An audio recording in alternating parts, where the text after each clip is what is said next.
Welcome to Sweet Talk's Halloween Spooktacular! Ha ha ha ha ha ha ha.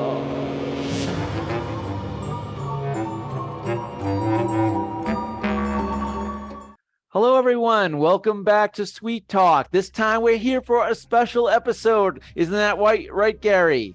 Oh my gosh, Paul, we surely are. This is going to be a great pre-Halloween, Halloween, post-Halloween podcast. And joining us also will be Angela. She's coming back with us today because she's helped us with a little bit of research on our guests. This is going to be outstanding. Welcome, Angela. Thank you. Thank you for having me. I'm very excited for our special guest today. Yeah, I think we've all been having a little bit of fun with this, and if for all of our guest audience out there, if you saw the paper the other day, they talked about some unusual happenings here on the campus, and we're just going to follow up with that. We were very, very fortunate to make an acquaintance of our special guest. His name is Frank, I believe. It's Frank. Frank, the ghost. Is that right, Paul and Angela? Is that what his name was? Is Frank? Frank, yes, the ghost. Frank, yeah. And I guess there's some historical perspective on that before we get to talking with Frank. He has been around here for a while. Not everybody sees him, but over the years, people may encounter something out of the corner of their eye, and they think there's somebody else there watching. He's determined to be more of a bystander and not any kind of an actual threat here in the RFC building on campus. That's building 48 for those of you who don't know. We're across from the gym. And Frank has been known to potentially knock down some utensils, have a little fun with knives and ladles falling off of the wall. Maybe you've heard footsteps running down the hall and slamming doors can be heard. You know, and we chalk that up to Frank, our interim dean, Debbie. When she used to work here late, she'd hear, you know, the elevator dinging all night long while she was here, or if she was down later, down in the lower bowels of the building in B2, you know, strange things have been happening. So we're going to have a lot of fun with this, with our very, very special guest. Angela, thanks for doing all that research and helping us out with that. Paul, this is going to be one for the records book. Yeah, we're going to have a lot of fun with this. Yes. So, Angie, could you introduce our guest today? Yes, I'm very, very happy to introduce our special guest today, Frank the Ghost. We were actually able to contact Frank somehow, and he replied to our Google Calendar invite that yes, he would be willing to show up on a podcast for us. So welcome, Frank. Can you please introduce yourself and tell us a little bit more about you and your career as a ghost? Thank you, Angela. My name is, well, Frank, but you can always call me Frankie Gonzalez. I really am glad to be here. You know, it is very difficult as a ghost to get into this technology stuff. I really can't understand it. But it is very much a new part of the world, and I have to get used to it, I suppose.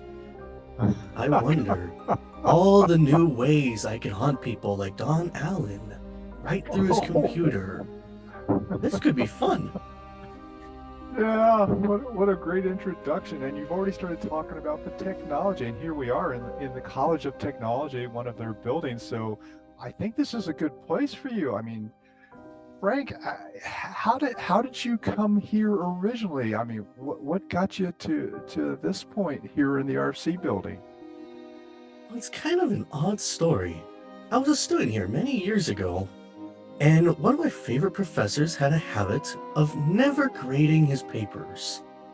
And while studying, doing homework, I decided to sneak into his office because, well, late at night I wanted to see my grades, and technology wasn't a thing at that point. I tripped and landed in a pile of ungraded papers. I happened to see my name all over the place. Just died of a heart attack right there. So you saw a bunch of ungraded papers and you had a heart attack. Oh my goodness. So you died of poor grades? Yes, that is very true. What a way to go. Oh, what a way to go. And that was a number of years ago, and you've been with us literally since then. Is that right? Yes, that I have. I have seen many professors come and go. I think I may have actually escorted a football on my way out a few times on accident. But it has been a big joy. The kitchen staff is particularly fun to pick on. And it does get kind of spooky back there at night. That's kind of the noisy area with the pots and the pans, and they all ring if you walk on by. I imagine now that you've explained some of that you are back there, and what we're really hearing is you having a little bit of fun back in the Tech Cafe kitchen. Is that right? Definitely. I mean, even as a ghost, we do remember food. We don't need to eat necessarily, but it is fun to at least be back there playing around with things like we're, well, trying to cook. Although things like to slip through our fingers, like the kitchen knife last night. That's right. You don't have physical hands. I mean, you're trying to cook food and you're losing stuff because you can't hold on to it. I mean, do you eat? You want to eat, but do you need to eat? Well, I would definitely like to, especially around the holidays, but I don't actually need to, and the last time I tried, it was a big mess. It just went right through. That must be what our custodial staff's been talking about when they say, I don't understand why it's such a mess back here. We just cleaned it before the evening. I imagine you might have something to do with that, but thank you for the explanation.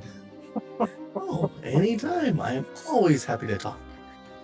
Yeah, outside of not being able to handle things, I mean, in a career as a ghost, what kind of challenges are you experiencing other than that? Oh, the usual challenges. The elevator never works all properly.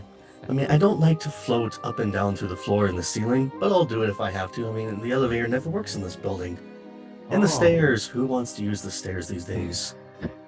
Yeah, The other fun part is forgetting I'm a ghost and trying to reach for a doorknob and finding it passing through my hand, and it is so frustrating not having hands. You don't realize that until you don't have them anymore.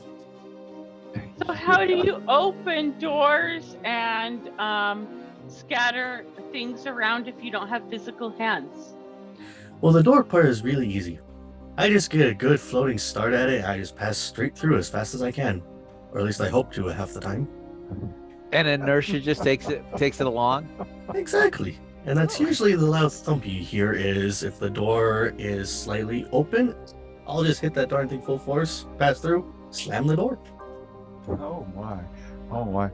Are there other ghosts besides you here in the RFC building? Do you run into anybody else?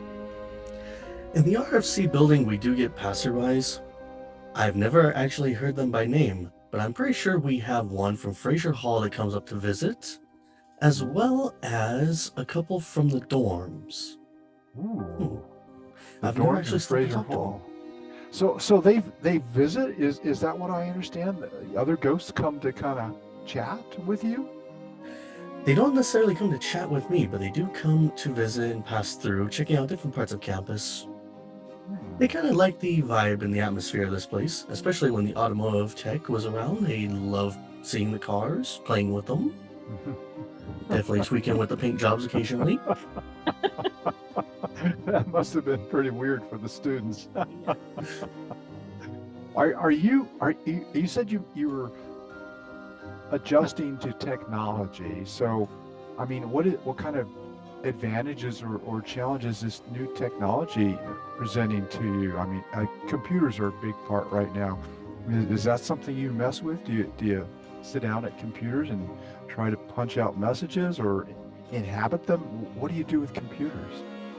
Well, technology as a whole has always given spirits like me access to power, which actually answers a question earlier from Angela. We can use the power from technology around us to manipulate things around us. It does give us a sort of energy. So the more technology there is, the more we can more or less do. And with a computer, there's a little more we can do. We can send messages, which is actually how I managed to get a hold of you guys. It wasn't easy. It took almost a month of typing, but here I are. So would you say that you're the ghost in the machine? Yes. I never thought about that, but yes, that is actually quite right.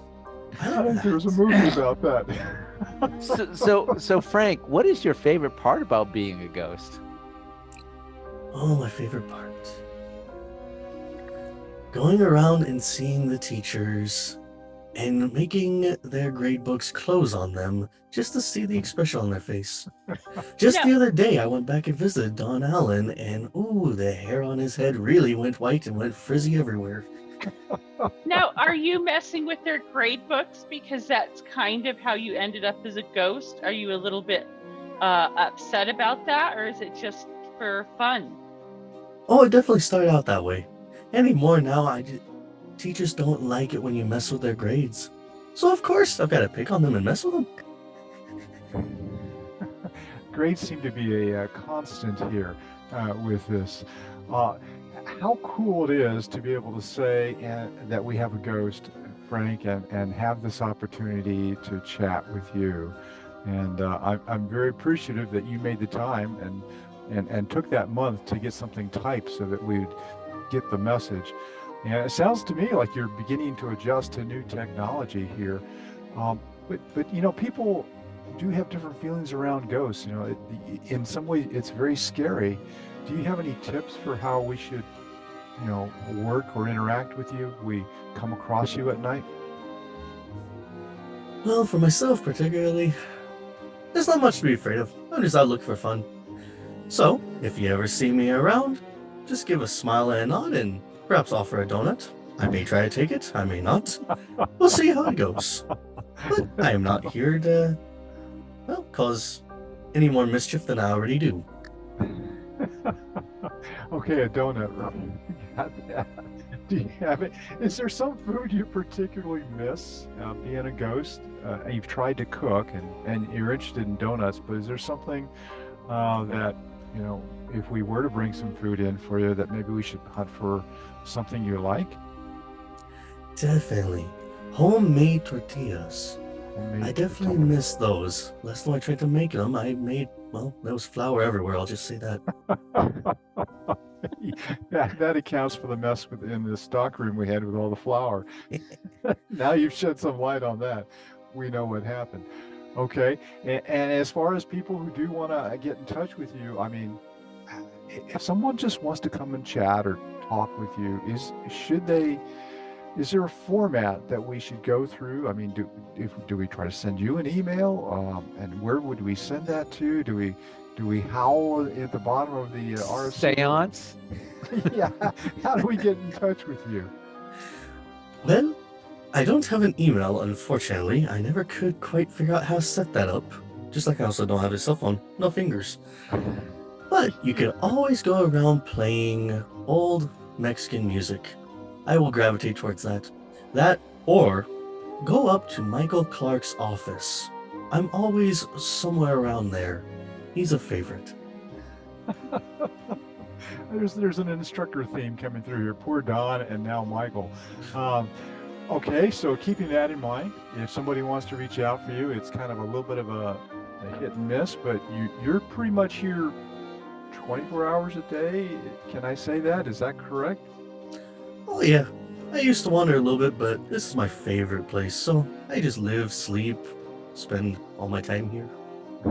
So I have a question. Do you get hot and cold in summer and winter? And then do you get a bit lonely on breaks when there's no people around? Well, the temperatures definitely bug me. I like the heat because then it's easier to sneak around. There's no cold air to mist up when I pass someone, so they don't realize I'm there half the time. In the wintertime, my presence is easily felt. That's why people get the shivers so often in this building. It couldn't be because the heat never actually works in the building in the wintertime, but yeah. And as far as being lonely, I don't know so much about lonely. I mean, there's always something to do here. I mean, the teachers, they'll come and go, but they also like to leave things unattended in their office. So I can leave little presents for them. And have you left other presents for other people besides walking into Michael Clark's office or Don Allen's office? Are you talking or leaving presents for others around here? Definitely, definitely. I believe there's a Paul D in the building. I remember sneaking into his office at one point and unhooking a couple of the machines in there. I'm not sure what they were for, but I remember unplugging them. Well, that explains everything. That does explain something, Paul. And occasionally I find lights that I know you turned off, seem when I leave that they're on. So maybe there's a little bit more to that with Frank here involved.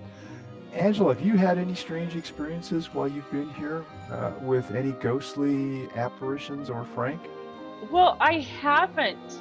Well, I didn't think I had until we started interviewing Frank. I do occasionally feel a slight chill.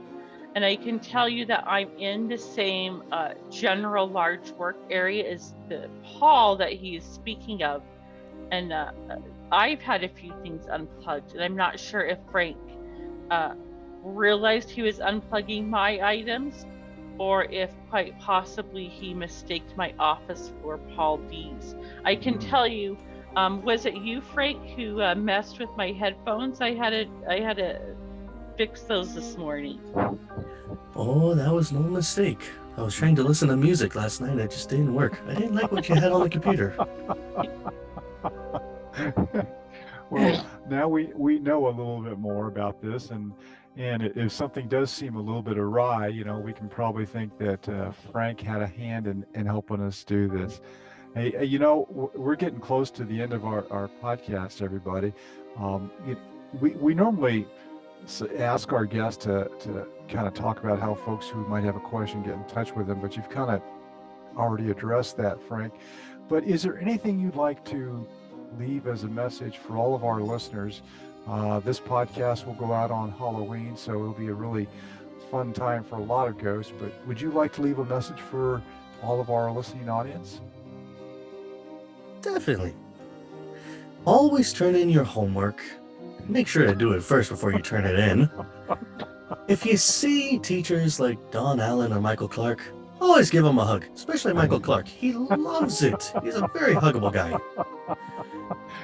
And if you ever want to go around technology, make sure to say hi, because we might be able to answer back. There we go. Great message. Wow, that was very, very nice, Frank. What a great message to leave for everybody.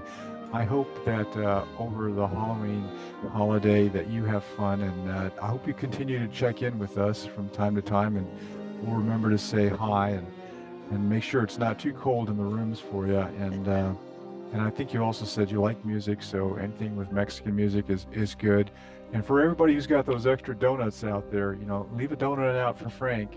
I'm sure that's something that he would like to try and hang on to if he could. Definitely.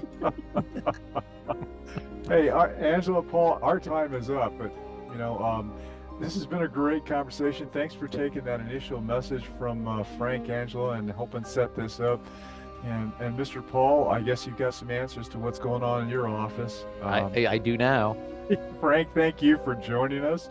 And thanks to our audience for any continued support that you've been listening to and providing to us. We really do enjoy hearing your feedback. Paul and Angela, any last words before you close it up? No, but I've got lots of answers now. And I guess it wouldn't do me any good locking my office door. Apparently not.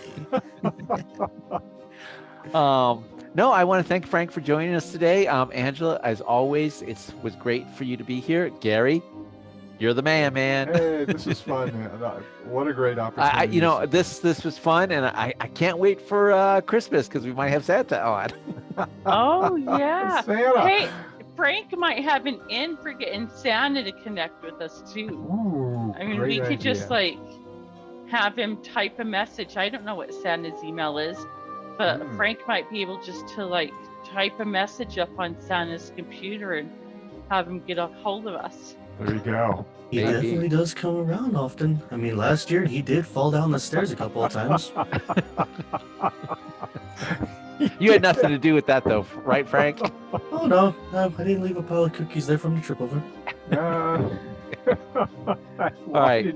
I didn't hear of any injuries, so I'm sure that turned out okay.